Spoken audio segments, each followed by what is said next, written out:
Olá pessoal, vamos dar continuidade ao estudo desse livro, Análise de Doutrina, do Glover Shipp, do Centro de Estudos Teológicos. Hoje a gente vai fazer a lição 12, que vai falar sobre o Adventismo. E antes da gente começar o estudo, vou ler o propósito aqui desse livro aqui, tá bom? Temos a solene obrigação de entender, seguir e transmitir aos homens a doutrina bíblica que contém toda a verdade. Queremos deixar bem claro que o nosso propósito nesse curso não é menosprezar as religiões aqui analisadas, mas sim comparar seus principais credos, dogmas e afirmações com a palavra de Cristo.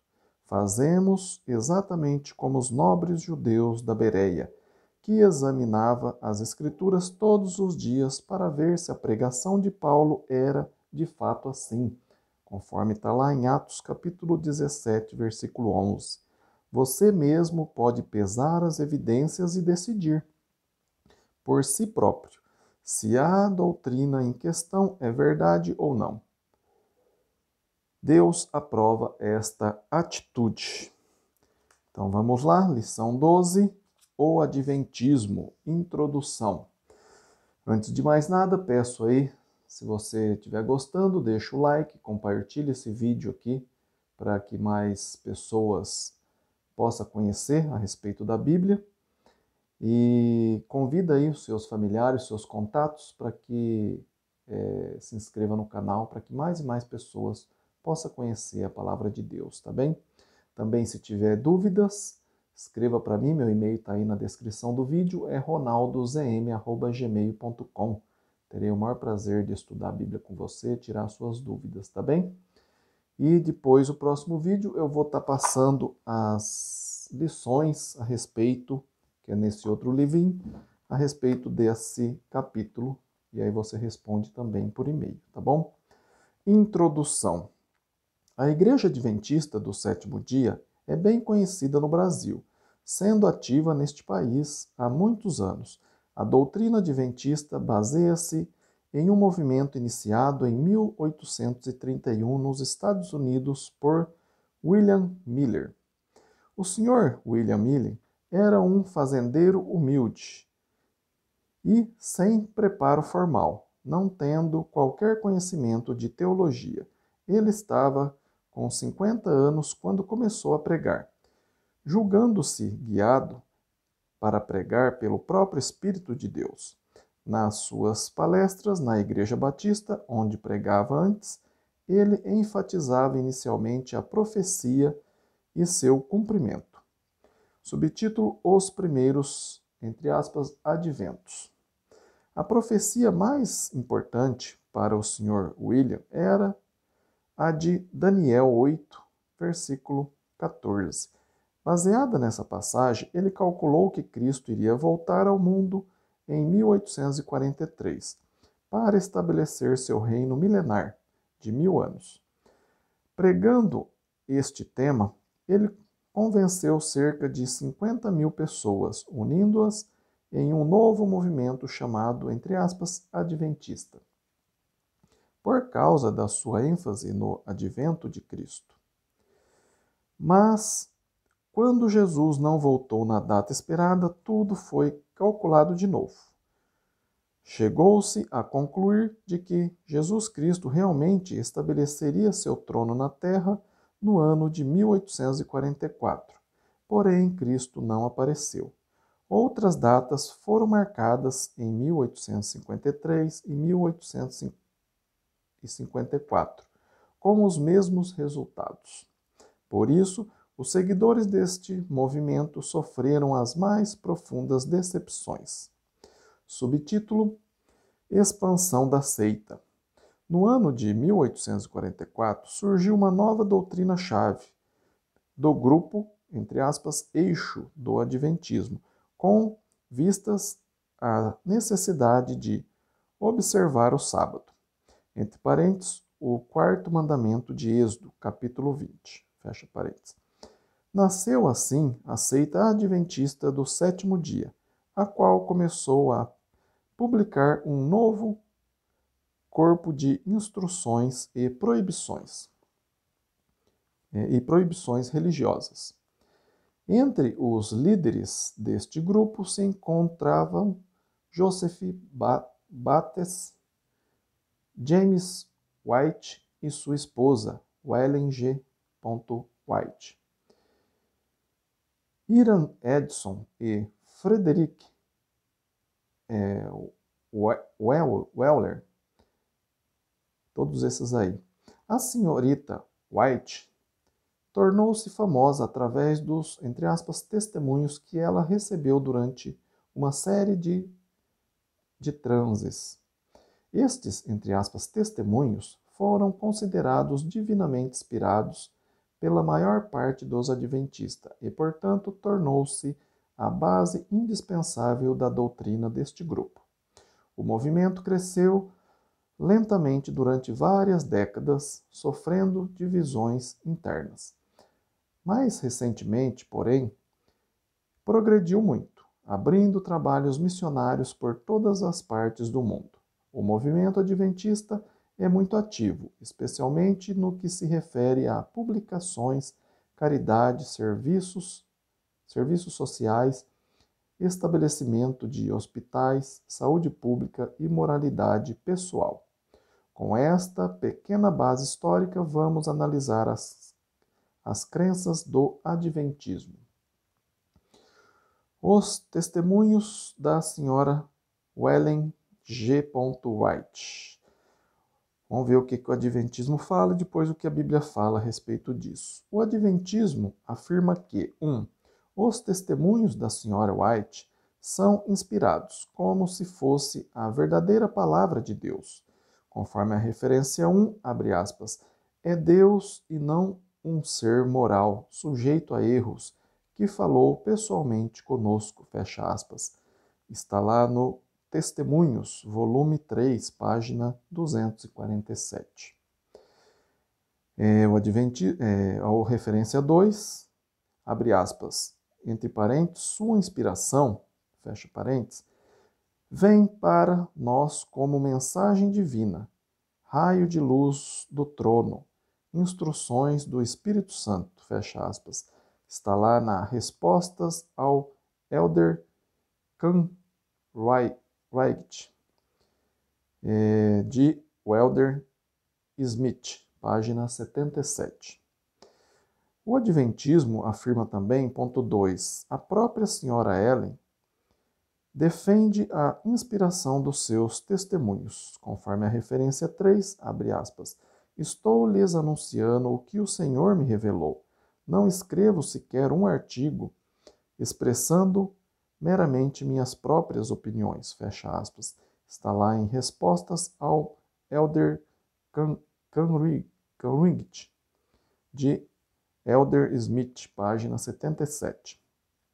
O Adventismo afirma também, ponto 3, estes testemunhos devem ser considerados suplementos indispensáveis à Bíblia, conforme a referência número 4, abre aspas, não negligenciaremos o estudo da Bíblia e dos testemunhos, fecha aspas. Está lá, Advent Review, número do 2 de julho de 1889. O Adventismo também ensina, ponto 4, os testemunhos incluem aproximadamente 40 volumes, os quais são a interpretação oficial das Escrituras para esta seita. Conforme a referência número 5, abre aspas, eu tomei a Bíblia preciosa e a cerquei com os, 3 pontinhos, testemunhos, 3 pontinhos. Através dos testemunhos, Deus simplificou as grandes verdades já reveladas, fecha aspas. Está lá no Testemunho, o número 2, página 605. Observação. Desde que foi a própria senhora Ellen que recebeu, entre aspas, revelações sobre a necessidade de observar os 10 mandamentos, guardar o sábado, praticar o lavar dos pés, proibir certos alimentos e observar muitas outras exigências, isso, abre aspas, põe fim à discussão, fecha aspas, pois, abre aspas, a voz de Deus falou diretamente através dela, fecha aspas. Para os adventistas, rejeitar as afirmações da senhora Ellen G. White é o mesmo que rejeitar o próprio Senhor. O adventismo também afirma, ponto 5, aquele que não aceita os testemunhos como a autêntica palavra de Deus é culpado de rebeldia contra o Espírito. Conforme a referência número 6, abre aspas, aqueles que subverter o nosso testemunho não estão lutando contra nós, mas sim contra Deus, fecha aspas. Está lá no testemunho número 31, página 260. Vamos ver o que a Bíblia ensina a respeito de o testemunho da senhora Ellen White. A Bíblia ensina que 1. A palavra de Deus em si é suficiente para revelar todas as coisas que pertencem à vida e à santidade. Conforme você pode ver lá, dá uma pausa aí, veja 2 Pedro, capítulo 1, versículo 3. A Bíblia também ensina, ponto 2, a palavra em si fornece-nos todo o necessário para sermos perfeitos na fé. Veja lá 2 Timóteo, capítulo 3, versículo 16 e 17. A Bíblia também ensina, ponto 3, a palavra é completa.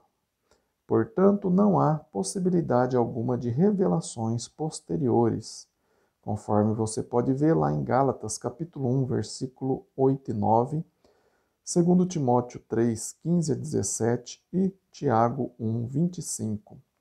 A Bíblia também ensina, ponto 4, a palavra não está sujeita à interpretação humana, conforme está lá 2 Pedro, capítulo 1, versículo 20 e 21. A Bíblia também ensina, ponto 5, a Bíblia mostra o tríplice testemunho de Jesus, enquanto que Deus dá o seu próprio testemunho acerca de seu Filho.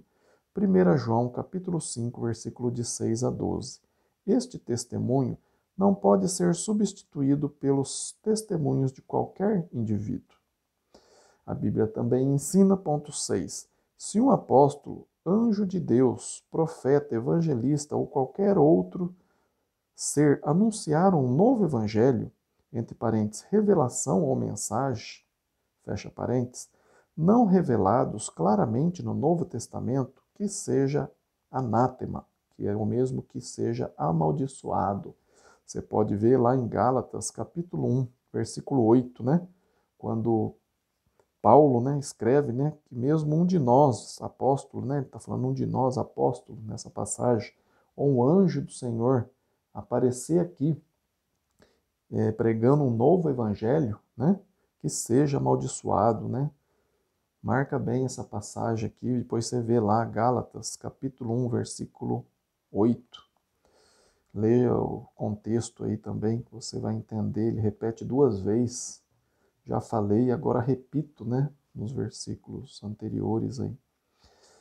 Subtítulo: A mensagem dos 3 anjos. O Adventismo afirma que 1. Os 3 anjos de Apocalipse, capítulo 14, versículo de 6 a 11, revelaram as 3 doutrinas básicas do Adventismo, ou seja, abre aspas, as 3 fases do movimento genuíno, fecha aspas. O Adventismo também afirma, ponto 2, William Miller e seus companheiros tiveram uma compreensão exata da mensagem de 2 desses anjos, mas não daquela do terceiro anjo. O Adventismo também afirma, ponto 3, a senhora Ellen recebeu uma revelação sobre a mensagem do terceiro anjo, entre aspas, sendo esta mensagem uma visão sobre a necessidade de observar o sábado do Decálogo. Está lá no A Grande Controvérsia, de Ellen G. White, página 435. Vamos ver o que a Bíblia ensina a respeito de a mensagem dos 3 anjos. A Bíblia ensina que, 1. A interpretação de profecias bíblicas não pode ser de particular elucidação, ou seja, conforme um ponto de vista individual. Você pode marcar bem essa passagem, estudá-la, 2 Pedro, capítulo 1, versículo 20 e 21, que fala exatamente isso. Que a interpretação de profecias bíblicas não pode ser de particular elucidação, ou seja, conforme um ponto de vista individual. A Bíblia também ensina, ponto 2. Segundo diz esta passagem, as profecias bíblicas não procedem da vontade humana, mas sim diretamente de Deus. A Bíblia também ensina, ponto 3. Além do mais, a mensagem do terceiro anjo, entre parênteses, de Apocalipse 14, não menciona, direta ou indiretamente, o sábado, nem o decálogo, nem a lei de Moisés. Trata-se, em Apocalipse 14, de uma série de revelações divinas sobre a época do fim do primeiro século. Apocalipse capítulo 1, versículo 1. E não dos séculos 19 e 20. Subtítulo: As alianças espirituais. O Adventismo afirma que 1. Não há distinção entre as 3 alianças espirituais, patriarcal, mosaica e cristã. Conforme a referência 7, abre aspas, se os 10 mandamentos foram incluídos no Antigo Testamento, na Velha Aliança, desapareceram para sempre. Esta, então, torna-se a questão crucial, fecha aspas. Está lá no 2 Governantes, de Elder Smith, página 5. Vamos ver o que a Bíblia fala sobre as alianças espirituais. A Bíblia ensina que, 1. Há 3 alianças básicas na Bíblia, que representam as 3 épocas espirituais. Patriarcal, feita com Abraão e repetida a Isaque e Jacó. Mosaica, feita com o povo de Israel. E a cristã, feita com a humanidade toda. A aliança patriarcal se encontra em Gênesis capítulo 12, versículo 2 e 3, Gênesis 15, 12 a 15, Gênesis 17, de 1 a 8. A aliança mosaica começa em Êxodo capítulo 19, versículos 5 e 6. A aliança cristã tem seu início na crucificação de Cristo, como vimos em Hebreus capítulo 9, versículo de 11 a 22. A Bíblia também ensina, ponto 2.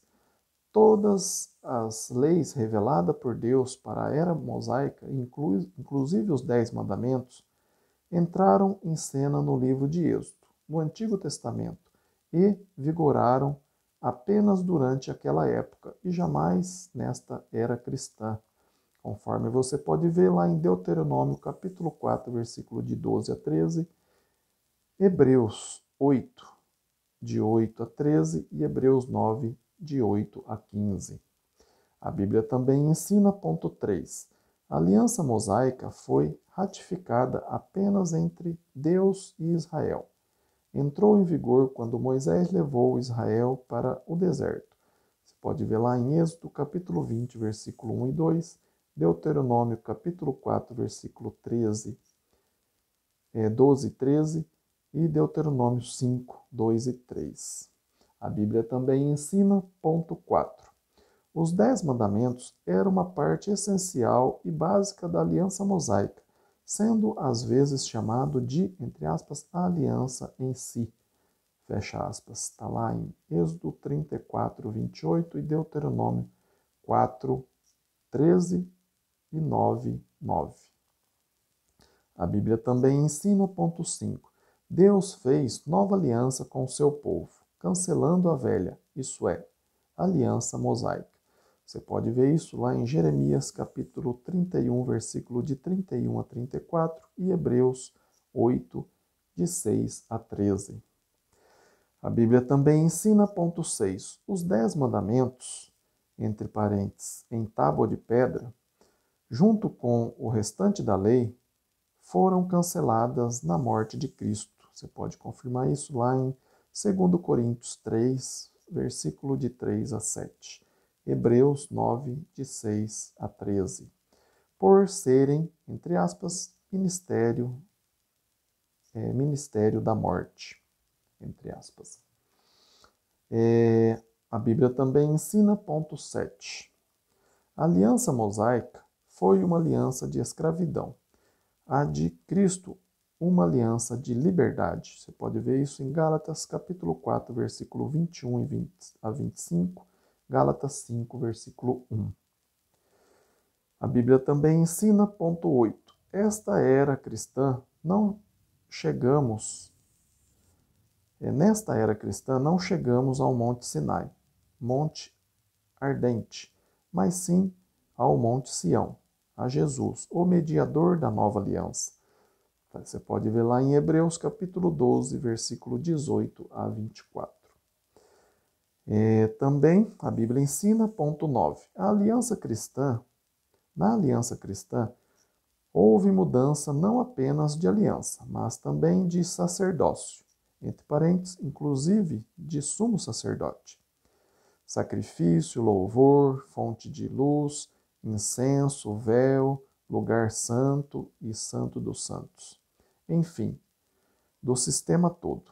Com todas estas mudanças tão radicais, o sistema antigo foi cancelado em sua totalidade pela autoridade de Deus, conforme se vê lá em Hebreus capítulo 7, versículo 12 e Hebreus 8, 6.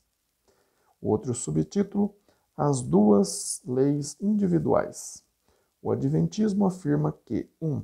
Há duas leis distintas na aliança mosaica, a lei moral e a lei cerimonial, ou seja, a lei de Deus e a lei de Moisés. O Adventismo também afirma, ponto 2, a lei moral, inclusive os 10 mandamentos, foi entregue por Deus para jamais ser cancelada, permanecer em vigor até os dias de hoje e o fim do mundo.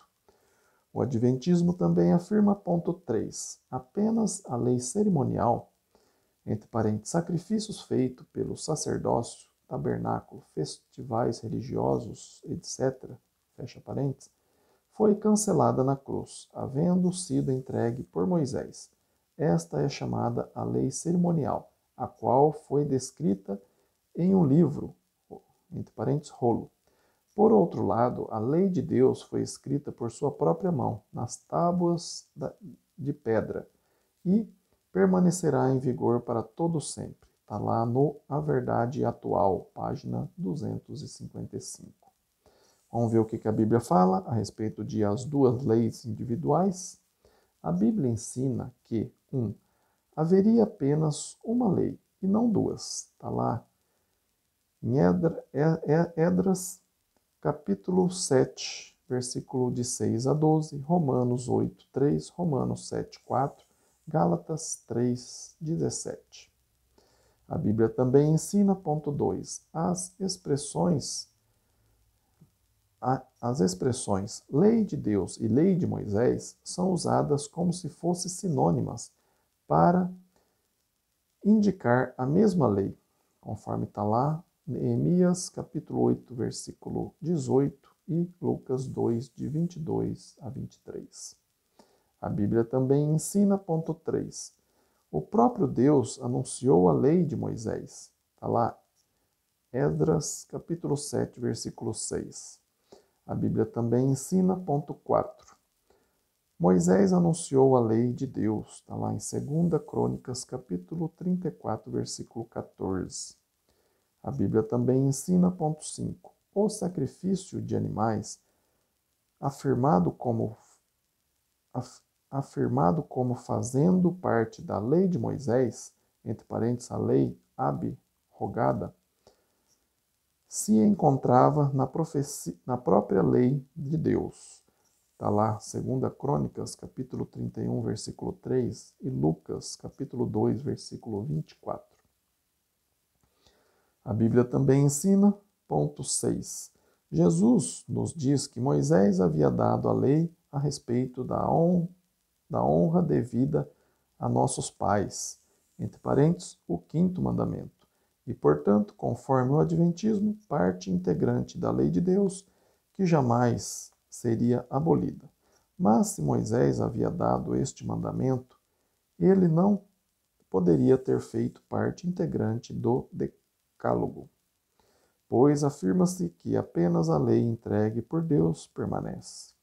A Bíblia também ensina, ponto 7, o, entre aspas, livro da lei, incluída os 5 livros do Pentateuco,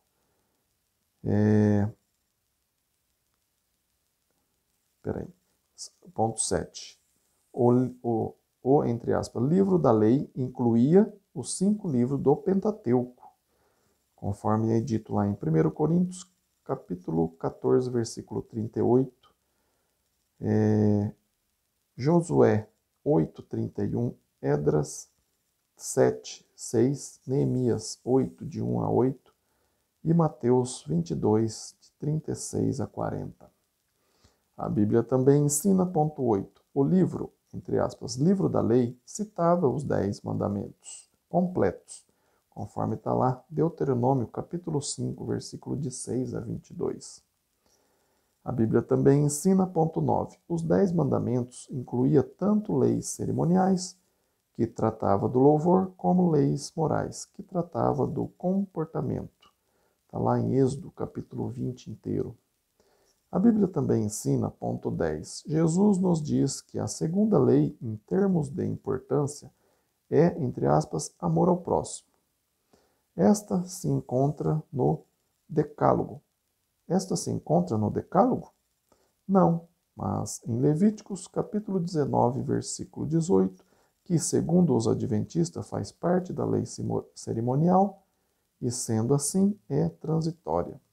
A Bíblia também ensina, número 11, a lei era provisória, sendo apenas um aio, entre aspas, servo, para levar Israel a Cristo, conforme você pode ver lá em Gálatas 3, de 23 a 29.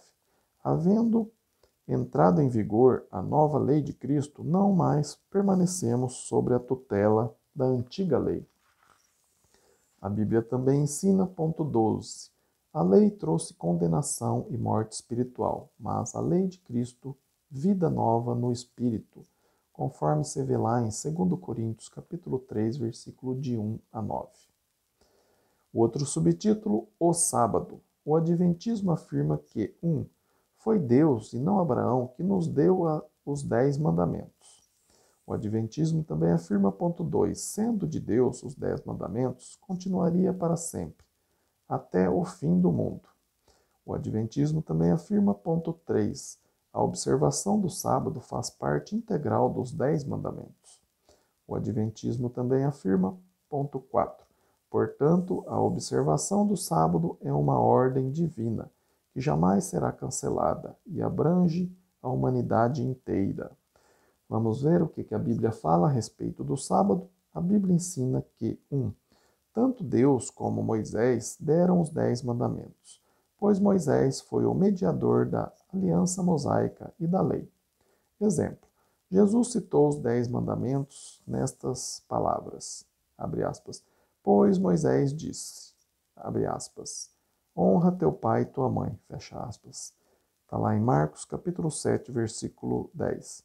Fica evidente que Jesus afirmou ter o quinto mandamento sido dado por Moisés. A Bíblia também ensina, ponto 2, não há distinção alguma entre Deus e Moisés a respeito da lei. Moisés entregou, entre aspas, a lei de Moisés e também há, entre aspas, a lei de Deus. Conforme está lá, 2 Crônicas 34, 14 e Esdras 7, 6. Não existe, portanto, uma diferença espiritual entre as duas expressões. A Bíblia também ensina, ponto 3, o Novo Testamento não indica a permanência da lei após a morte de Cristo. Por outro lado, o Novo Testamento explica claramente que a lei foi cancelada na cruz. Você pode depois dar uma pausa e ver essas passagens, 2 Coríntios 3, de 1 a 4, Gálatas 3, 22 a 25, Colossenses 2, 14, e Hebreus 9, de 14 a 16. A Bíblia também ensina, ponto 4. É claro que a observação do sábado faz parte integrante dos 10 mandamentos, mas este fato não tem nada a ver com a era cristã em que vivemos hoje. Não mais seguimos a lei do Antigo Testamento, mas sim a lei de Cristo, conforme Gálatas, capítulo 3, versículo de 15 a 29. A Bíblia também ensina, ponto 5. A observação do sábado jamais foi exigida para nós, os não-judeus, mas sim apenas para os descendentes de Abraão, os israelitas, conforme está lá em Deuteronômio, capítulo 5, versículo de 1 a 21. O outro subtítulo, o sábado e a lei moral. O Adventismo afirma que 1.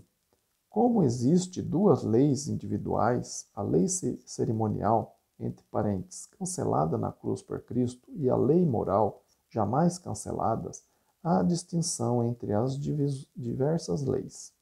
Algumas eram provisórias e outras permanentes, dependendo a qual dessas duas categorias cada lei pertence. Vamos ver o que a Bíblia fala sobre o sábado e a lei moral? A Bíblia ensina que, 1. Como já demonstramos, não haveria duas leis individuais. A Bíblia também ensina, ponto 2, o relacionamento entre os homens e Deus enquadra-se na parte cerimonial da lei. Os relacionamentos entre os homens na parte moral. A Bíblia também ensina, ponto 3, portanto, os quatro primeiros mandamentos são de natureza cerimonial, tratando do relacionamento com Deus. Os outros 6 mandamentos são de natureza moral, tratando dos relacionamentos humanos. A Bíblia também ensina, ponto 4. A lei do sábado pertence à parte cerimonial, pois é uma observação religiosa e não social ou moral. Portanto, conforme o próprio argumento dos adventistas, ela foi removida no momento da morte de Cristo. A Bíblia também ensina, ponto 5. Os cristãos são cartas de Cristo, escritas no coração e não com tinta, nem em tábuas de pedra. Está lá em 2 Coríntios, capítulo 3, versículo de 1 a 11. O ministério da morte, entre parênteses, os 10 mandamentos, havia sido gravadas com letras em pedras. Este se desvanecia, substituindo por um ministério superior e permanente, escrito pelo Espírito em nossos próprios corações, conforme está lá em 2 Coríntios 3, 11. E Hebreus, capítulo 8 inteiro. Os 10 mandamentos, entre parênteses, tábuas de pedra, foram abolidos, juntamente com toda a lei. É óbvio que isso inclui também os 4 mandamentos sobre o sábado. O quarto mandamento sobre o sábado. A Bíblia também ensina, ponto 6, o sábado e as leis sobre comida, bebida, festa e lua nova nada mais foram do que a, entre aspas, sombra das coisas que havia de vir, fecha aspas, conforme se vê lá em Colossenses 2, 16 e 17, Gálatas 4, 10 e 11 e Hebreus 4, de 1 a 11. Observação. Se há duas leis, sendo apenas a lei moral ainda em vigor, por que os adventistas insistem em observar leis cerimoniais, tais como abstenção de certas carnes, que se encontram em Levíticos capítulo 11? Outro subtítulo, mudança do sábado. O adventismo afirma que 1. A igreja primitiva guardava o sábado e jamais o primeiro dia da semana durante os 3 primeiros séculos. O adventismo também afirma, ponto 2, no 4º século o imperador Constantino mudou o dia do louvor a Deus para o domingo, em lugar do sábado, ele fez essa modificação sem qualquer autorização bíblica.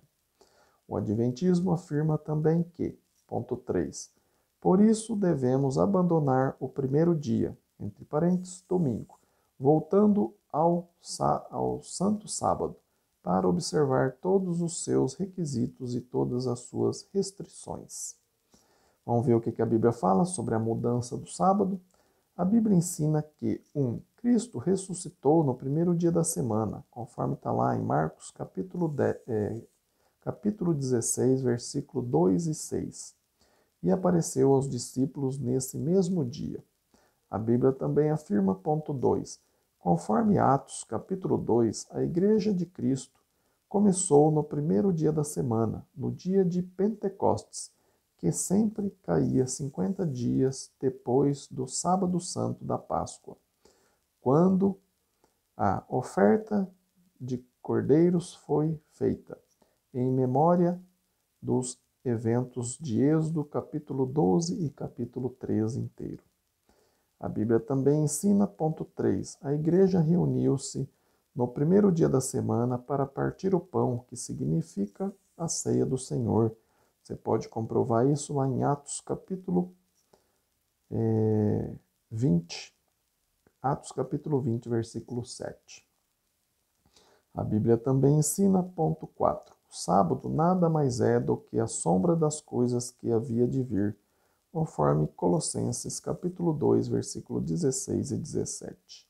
A Bíblia também ensina, ponto 5, o primeiro dia chegou a ser chamado o dia do Senhor. Está lá em Apocalipse capítulo 1, versículo 10. Observação. Além destas referências do Novo Testamento, há diversas citações dos pais católicos dos primeiros 2 séculos, entre parênteses, muito antes de Constantino, que demonstram claramente a prática da igreja primitiva. Exemplos, 2 pontos. A. O manuscrito, entre aspas, Didaquê, de 90 a 100 depois de Cristo, escrito ainda durante a vida do apóstolo João, o último dos 12 apóstolos a morrer, abre aspas, havendo confessado anteriormente os seus pecados para que o seu sacrifício seja puro, congreguem-se cada dia do Senhor mesmo, partilhem o pão e deem graças, fecha aspas. O outro exemplo, B, Ignácio, do ano 110 ao ano 120 depois de Cristo, na primeira ou segunda década depois da morte do apóstolo João. Abre aspas, ele diz,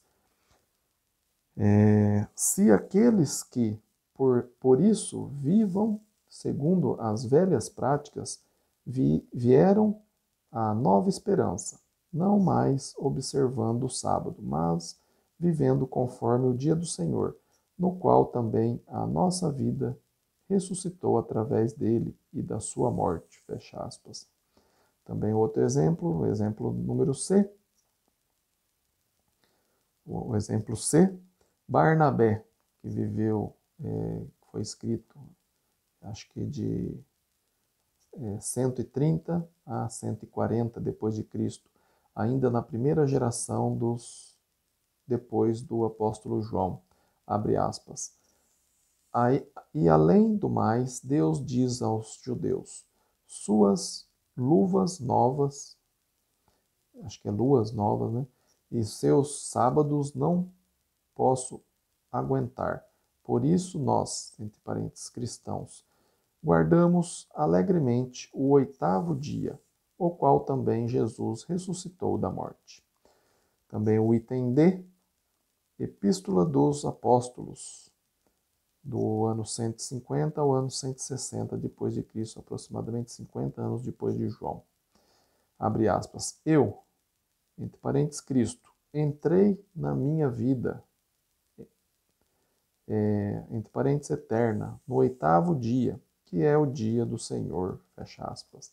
Também o item E, Clemente de Alexandria, no ano 190 depois de Cristo, abre aspas. O, entre parênteses, cristão, cumpre o mandamento conforme o Evangelho e guarda o dia do Senhor, quando se afasta de uma mente pecaminosa, glorificando a ressurreição do Senhor em si mesmo. Fecha aspas.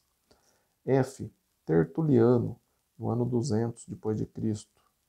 Abre aspas. Outros supõem que o Sol é o Deus dos cristãos, porque é um fato muito bem conhecido que, considerando o dia do Senhor, entre parênteses, o domingo, como um dia de alegria, para nós os sábados são estranhos, tanto quanto a abolição da circuncisão carnal e da lei antiga é mostrada como tendo sido consumada em seu próprio tempo. Assim também a observância do sábado foi demonstrada como sendo temporária. Fecha aspas. Observação. Há uma coerência absoluta em todas essas citações no que diz respeito ao dia do louvor na igreja. Qual razão deste dia? Celebrar a ressurreição do Senhor Jesus Cristo. Não foi Constantino que mudou o dia de louvor. Ele apenas oficializou o domingo como dia de descanso para os trabalhadores do Império Romano. Entre parênteses, e seu decreto ainda existe nos arquivos da antiguidade. Fecha parênteses. A prática de louvor a Deus e participar da Santa Ceia a cada domingo já existia durante os 3 primeiros séculos. O outro subtítulo, interpretação da profecia. O Adventismo afirma que 1. Os céus são a réplica do santuário terrestre de Deus. Entre parênteses, o tabernáculo da lei de Moisés. O Adventismo também afirma, ponto 2, a expiação dos pecados através de Cristo não foi completa, pois ele não entrou imediatamente no Santo dos Santos, entre parênteses, nos céus. Conforme a referência número 8, abre aspas, nós discordamos da opinião de que a expiação foi efetuada na cruz, conforme geralmente se admite. O sangue de Cristo não tinha por objetivo anular o pecado. Ficaria em registro no santuário até a expiação final, fecha aspas. Isso aí está lá na Patriarcas e Profetas, de Ellen G. White, edição de 1908, página 357. O Adventismo também afirma, ponto 3, com todos os pecados humanos ainda registrados no santuário, entre parênteses, nos céus, tornou-se necessário para Cristo entrar nele, o que foi feito em 1844, para começar sua tarefa de limpar o santuário do pecado. O Adventismo também afirma, ponto 4, quando Cristo entrou no santuário, a sua porta foi cerrada. Conforme a referência 9, abre aspas. Depois daquele momento, ninguém mais podia ser salvo, a não ser aquele que recebesse o dogma do santuário celeste. Fecha aspas. Isso aí está lá no O Caos dessas Seitas, de J.K. Van Backer, página 154. Observação. Isso significa que somente os adventistas podem ser salvos. Os adventistas também afirmam, ponto 5, as tábuas da lei se encontram na arca, no santuário celeste. Os adventistas também afirmam, ponto 6, o quarto mandamento, entre parênteses, o decálogo, destaca-se acima dos demais mandamentos. Os adventistas também afirmam, ponto 7, o sábado havia sido substituído por, entre aspas, um incidente, domingo. E o guardião desse domingo é o próprio Papa. Os adventistas também afirmam, ponto 8. Então, a marca da besta, de Apocalipse 13, é a observação do domingo como dia de louvor. Os adventistas também afirmam, ponto 9. A primeira besta, está lá em Apocalipse, capítulo 13, é o catolicismo e a segunda, os Estados Unidos. Está lá na A Grande Controvérsia, de Ellen G. White, página 51, 54 e 446. Vamos ver o que a Bíblia fala a respeito de interpretações de profecias.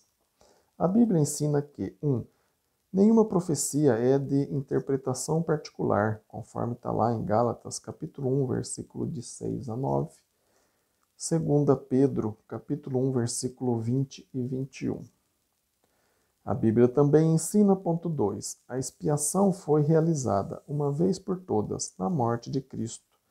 Está lá em João, capítulo 1, versículo 29, 1 Coríntios, capítulo 5, versículo 7, Gálatas 3, 13, Hebreus 7, 27, Hebreus 9, 7, Hebreus 9, de 11 a 14 e de 22 a 26.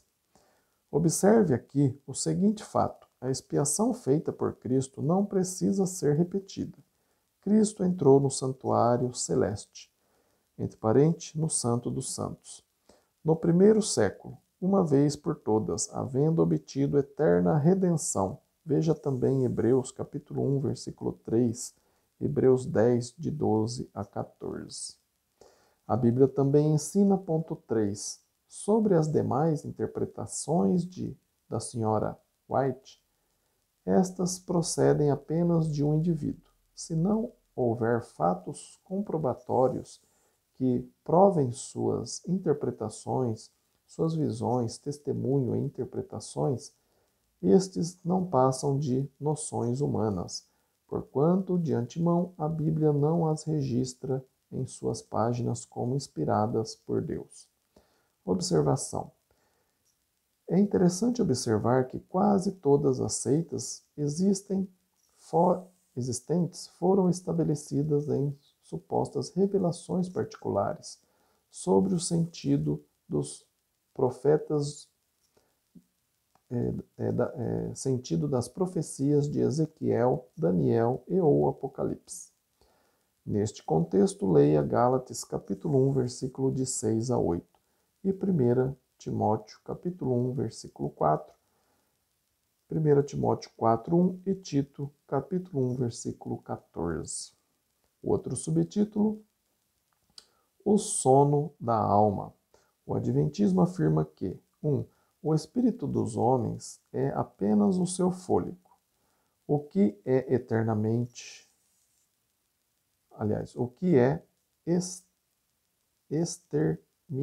pela morte. Vou ler de novo. O Adventismo afirma que 1. O espírito dos homens é apenas o seu fôlego, o qual é exterminado pela morte. Conforme está lá a referência número 10, abre aspas. O estado a que somos reduzidos pela morte é de silêncio, de inatividade e de inteira inconsciência, fecha aspas. Está lá na citação do Sr. Spice, um dos líderes do Adventismo. Veja também o volume Crenças Fundamentais dos Adventistas do Sétimo Dia, publicada pela Conferência Geral desta seita. Vamos ver o que a Bíblia fala a respeito do sono da alma? A Bíblia ensina que, 1. A alma permanece consciente depois da morte, conforme está lá Lucas capítulo 16, versículo de 27 a 30, Filipenses 1, 23 e 24, 2 Coríntios 5, de 1 a 8 e Apocalipse 6, 9 e 10. A Bíblia também ensina, ponto 2, o espírito é mais do que o fôlego, pois os homens têm ambos, corpo, ao qual pertence o fôlego, o espírito que pertence a Deus e volta para ele. Está lá em Eclesiastes capítulo 12, versículo 7, Lucas 24, 46 e Atos 7, 59. O outro subtítulo, Aniquilamento dos ímpios. O Adventismo afirma que 1. Os pecadores serão exterminados para sempre no último dia, conforme a referência número 11, abre aspas, através do fogo consumidor do último dia, os pecadores serão reduzidos a um estado de não existência, como se nunca estivesse vivido, limpando assim o universo do pecado e dos pecadores. Fecha aspas. Está lá na Crenças Fundamentais dos Adventistas do Sétimo Dia, página 6. Vamos ver o que a Bíblia fala sobre aniquilamento dos ímpios. A Bíblia ensina que, todos os homens ressuscitarão da morte. Está lá em Daniel 12:2, Mateus 25, de 31 a 46 e João 5, 28 e 29. A Bíblia também ensina, ponto 2, todos hão de responder ao Senhor Jesus Cristo, conforme está lá Mateus 25, 31 a 46, Romanos 2:6, Romanos 14, de 10 a 12 e Apocalipse 22:12. A Bíblia também ensina, ponto 3, os justos e injustos serão separados por Deus em dois grupos distintos, conforme está lá Daniel 12:2, Mateus 25, de 31 a 46. A Bíblia também ensina, ponto 4, os obedientes irão para uma eternidade feliz com Deus, mas os desobedientes para o castigo eterno, conforme está lá Mateus 25, de 31 a 46, Romanos 2, de 6 a 10 e Apocalipse 20, de 10 a 14 e Apocalipse 21, de 1 a 8. Em ambos destes grandes grupos permanecerão conscientes por toda a eternidade. O outro subtítulo, a volta de Cristo e o milênio. O Adventismo afirma que, conforme indica o nome deste grupo, ele acredita no advento de Cristo, que acontecerá, entre aspas, imediatamente. O Adventismo também afirma, ponto 2, Jesus voltará à Terra e reinará literalmente por um período, por 1000 anos, o prazo de tempo do chamado reino milenar. O Adventismo também afirma, ponto 3, durante o milênio, os obedientes, entre aspas, aqueles que guardaram fielmente o sábado e as leis morais e cerimoniais do Adventismo, fecha parênteses, serão ressuscitados e irão para os céus, para reinar com Cristo. Os desobedientes dormirão no túmulo até o fim dos 1000 anos. O Adventismo também afirma, ponto 4, depois do milênio, os injustos serão ressuscitados para serem aniquilados para sempre. Vamos ver o que a Bíblia fala a respeito de a volta de Cristo e o milênio. Também na lição anterior aí, tá? Você vê aí na minha playlist, a gente está falando aí do pré-milenialismo, tá? Fala um pouco sobre isso aqui também. A Bíblia afirma, Jesus voltará, mas não há nenhuma menção na Bíblia de sua presença física novamente na Terra, conforme está lá em 1 Tessalonicenses capítulo 4, versículo 17 e Apocalipse 1:7. A Bíblia também ensina, ponto 2, ninguém sabe nem o dia nem a hora do seu advento, conforme Marcos capítulo 13, versículo 32 e 2 Pedro 3:10. A Bíblia também ensina, ponto 3, o reino de Cristo já existe desde o início da igreja, conforme está lá Marcos 9:1 e Colossenses 1:13, por exemplo. Veja a lição 11 sobre o pré-milenialismo para maiores esclarecimentos sobre esta doutrina. Foi o que eu falei. Está aí nos meus 2 últimos vídeos falando, né, do pré-mileniarismo e também o livro de exercício, né, com as questões sobre esse tema. Os 2 últimos livros, os 2 últimos vídeos aí, tá bem? O outro subtítulo, o batismo. O Adventismo afirma que, o batismo consiste na imersão em água, como ordenança, mas não para a remissão dos pecados. Acredita-se que o batismo é um testemunho de fé na morte e ressurreição de Cristo e segue-se ao perdão dos pecados. O Adventismo também afirma, ponto 2, a incorporação à igreja depende da aceitação das doutrinas peculiares do Adventismo, junto com uma transformação de vida. Vamos ver o que a Bíblia fala sobre o batismo. A Bíblia afirma que há somente um batismo, está lá em Efésios 4, 5.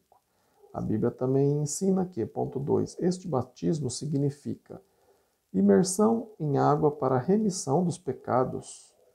Você pode ler aqui diversas passagens, dá uma pausa aí depois e veja. Marcos, capítulo 16, versículo 15 e 16, Atos 2, 38, Atos 22, 16, Romanos 6, de 3 a 8, Gálatas 3, 27, Colossenses 2, 12 e 1 Pedro 3, 21.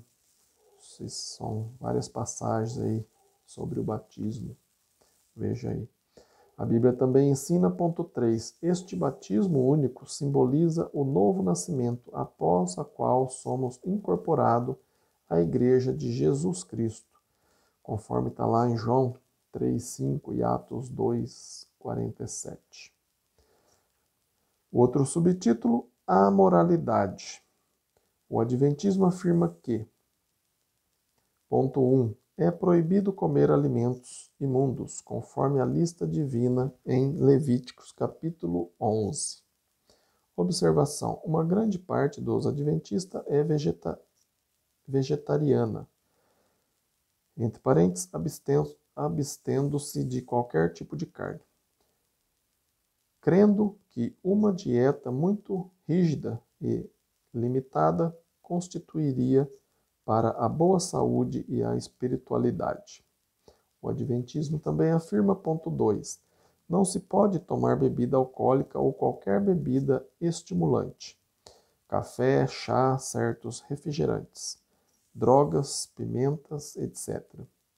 O Adventismo também afirma, ponto 3, é essencial abster-se das mais variadas atividades recreativas, como futebol, filmes, televisão, etc. E vestir-se de uma maneira muito modesta. Vamos ver o que a Bíblia fala sobre a moralidade. A Bíblia ensina que, 1, a lei cerimonial sobre carnes imundas já passou. Jesus considerou puro todos os alimentos. Você pode ver lá em Marcos, capítulo 7, versículo 18 e 19. A visão de Pedro, em Atos, capítulo 10, ensinou este mesmo princípio nos níveis materiais e espiritual. Paulo nos ensinou a mesma ideia em 1 Timóteo, capítulo 4, versículo 3 e 4, condenando aqueles que exigem a abstinência de certos alimentos. A Bíblia também ensina, ponto 2, sobre o vestuário. O Adventismo ensina bons princípios, mas não tem o direito de estabelecer requisitos detalhados, além dos princípios que Jesus nos ordenou. A Bíblia também ensina, ponto 3, as outras proibições exigidas pelo Adventismo nada mais são do que requisitos humanos. O outro subtítulo, a ceia do Senhor. O Adventismo afirma que, 1, a ceia do Senhor é de valor relativamente pequeno e pode ser celebrada a intervalos irregulares. Vamos ver o que a Bíblia fala a respeito da ceia do Senhor. A Bíblia ensina que, 1, no Novo Testamento, a ceia do Senhor foi celebrada regularmente, no primeiro dia de cada semana, conforme está lá em Atos capítulo 20, versículo 7. No primeiro dia da semana, no domingo. A Bíblia também ensina, ponto 2, a ceia tem um enorme significado, pois simboliza o corpo de Cristo. Entre parênteses, no sentido do seu corpo literal e do seu corpo espiritual, a igreja. Fecha parênteses.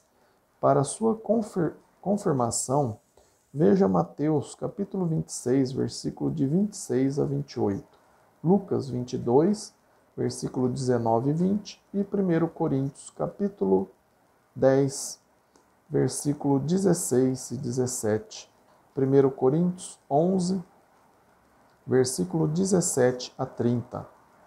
É um solene momento de autoexame e rededicação a Cristo. O outro subtítulo, Organização da Igreja. O Adventismo afirma que 1. As igrejas locais se organizam em conferências distritais. Estas, por sua vez, são agrupadas em conferências unidas, sendo a organização maior a Conferência Geral, que se reúne de 4 em 4 anos. Esta conferência elege um comitê executivo, o qual dirige as atividades mundiais da Igreja no intervalo entre as reuniões oficiais da Conferência Geral. Vamos ver o que a Bíblia fala a respeito da organização da Igreja. A Bíblia ensina que, 1. Não existe na Bíblia qualquer hierarquia humana para a Igreja. Cristo é o cabeça de sua Igreja e os irmãos, congregando em igrejas locais, são os membros do seu corpo, um organismo vivo e não uma organização legislativa, conforme se vê lá em Romanos capítulo 12, versículo de 4 a 5, Efésios 1, de 22 e 23 e Colossenses 1, 18. A Bíblia também ensina, ponto 2, as igrejas locais respondem diretamente a Cristo, portanto, não são organizadas em formas de hierarquia, conferências, comitês ou outras estruturas legislativas, conforme está lá em Apocalipse capítulo 2 e o capítulo 3 inteiro. A Bíblia também ensina, ponto 3, a estrutura da igreja local inclui presbíteros ou bispos, que é o mesmo que pastor e ancião, né? Diáconos, evangelistas e mestres. Está lá em Efésios capítulo 4, versículo 12, Filipenses 1:1, 1 Timóteo 3, de 1 a 13, aqui já tem as qualificações, né, dos presbíteros e dos diáconos. Tito, capítulo 1, versículo de 5 a 10, também tem as qualificações dos presbíteros. E 1 Pedro 5, de 1 a 4. Conclusão. O Adventismo é um movimento dedicado à benevolência, tendo muitos hospitais e outras entidades caridosas. Afirma-se o seguinte, 2 pontos, conforme a referência número 12, abre aspas, cuidar das necessidades humanas tem a mesma importância que a pregação do Evangelho. Na realidade, é o Evangelho em ação, fecha aspas. Está lá em Seus Amigos, os Adventistas, de Arthur S. Maxwell, página 75. Homenageamos o bom coração dos adventistas. Concordamos com a benevolência e é de grande importância, mas não é igual em importância a pregação do Evangelho. Pois, abre aspas, não só de pão viverá o homem, mas de toda palavra que procede da boca de Deus. Fecha aspas, está lá Mateus, capítulo 4, versículo 4. Subtítulo da conclusão, coerência ou incoerência? A respeito da doutrina adventista, não concordamos com ela a partir da base humana de sua crença. A Bíblia afirma que as Escrituras são suficientes por si mesmas para revelar toda e qualquer verdade espiritual. O Adventismo afirma que as revelações da Sra. Ellen G. White foram também inspiradas por Deus, sendo essenciais para o entendimento correto da vontade divina. Mas não há nenhum fato divino comprobatório acerca dessas revelações. Não concordamos com a crença dos adventistas sobre os 10 mandamentos e a separação destes das 2 ordenanças da lei. Conforme diz o Novo Testamento, vivemos agora sobre a nova aliança, a qual é baseada no novo sacerdócio eterno, o de Cristo. A aliança antiga era imperfeita e provisória e apenas uma sombra da aliança cristã, a qual é perfeita e eterna. O outro subtítulo da conclusão: a liberdade e a salvação em Cristo. Caro estudante, nosso apelo é que você não mais siga a qualquer um dos preceitos da lei de Moisés ou faça parte de um sistema antigo e provisório, mas sim que aceite a Jesus Cristo e sua nova aliança, a qual nos dá vida eterna. Por meio desta sincera decisão, sinta a diferença entre a escravidão e a liberdade espiritual. Conforme eu vou estar lendo Gálatas 5, versículo 1, abre aspas, para a liberdade foi que Cristo nos libertou. Permanecei, pois, firme e não vos submetais de novo ao jugo de escravidão. Fecha aspas. Você pode ver aí na sua Bíblia, Gálatas capítulo 5, versículo 1. Concluímos mais uma lição. Depois eu vou estar lendo, conforme eu disse, os exercícios, que estão aqui nesse outro livrinho azul, para você responder e mandar no meu e-mail aí, ronaldozm@gmail.com, que está aí na descrição do vídeo, tá bom? Se ficou alguma dúvida, escreva para mim. Terei o maior prazer de tirar a sua dúvida, da gente estudar a palavra de Deus, a Bíblia, juntos, tá? Que aqui já contém tudo o que precisamos para a nossa salvação e as boas obras para Cristo, tá bom? Se você gostou, deixa aí o like, compartilha esse vídeo aí também para os seus conhecidos e familiares e peça para que eles se inscrevam aí no canal. Você também, se não for inscrito, se inscreva no canal aí e acione o sininho aí para que você seja avisado quando eu fizer os próximos vídeos, tá bem? Agradeço muito a sua companhia aqui, fica com Deus e até o próximo vídeo. Amém?